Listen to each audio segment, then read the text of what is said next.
tout. Nous, on est un catalyseur, c'est-à-dire que nous, on sait pas tout, on n'est pas sachant. Et en fait, chacun est sachant à son niveau sur chacun de ces sujets. Et l'idée, c'est de se partager les trucs. Ah tiens, moi, je suis bon là-dessus, je galère là-dessus, et vice-versa. Et ce qui est cool, c'est que parfois, tu peux avoir la complexité d'être dans des postures. Et là, les postures, elles sont tombées, donc on est vraiment en train de se filer des coups de main et d'apprendre ensemble, et c'est ça qui est cool. Le bilan, il est très positif. I worked for 4 years at the New York Times. It was very important for me to learn how French media groups are structured, how they work between the marketing and the product and the editorial team. I wanted to come here to see in actions, the conversation that you follow on the media, and I'm super happy to see all that guys, coming about the future of the media and especially the gated content. Je pense qu'il y a quelques années, le terme marketing éditorial était vraiment un gros mot. Je pense qu'il y a 10 ans, c'était impossible de mélanger les deux. Et puis, je pense que les rédactions se sont aussi rendues compte que le modèle économique, c'était la publicité et l'abonnement, et qu'il fallait commencer peut-être à réfléchir et à travailler avec ces équipes-là.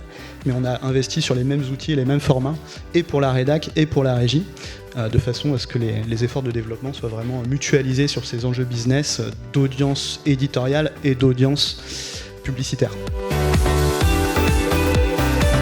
My name is Julie Schwarzer. I'm a Senior Customer Success Manager at Chartbeat. I'm here at the Audiencers event, and it has been amazing. The event is super well organized. There's a lot of people here. We have the la crème de la crème of the French publishers, and the ambiance couldn't be better.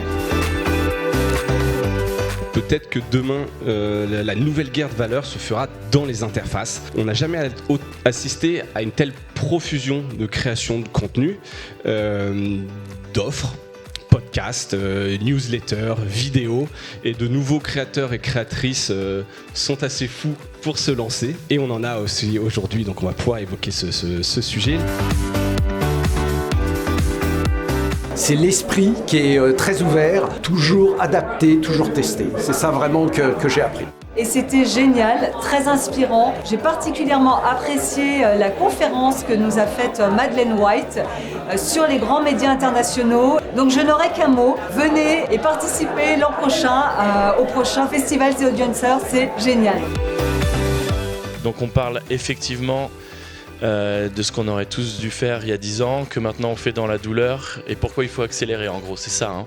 L'idée, c'est de se dire non, vraiment, si les gens n'ont pas leurs 3 par 1, notre promesse finalement, c'est la qualité. On sait très bien qu'on a moins de quantité que plein de sites de petites annonces, donc finalement, si on a moins d'annonces et en plus une qualité moindre, on peut fermer boutique. And now we're going for Aperol, red wine and French Aperol, yeah.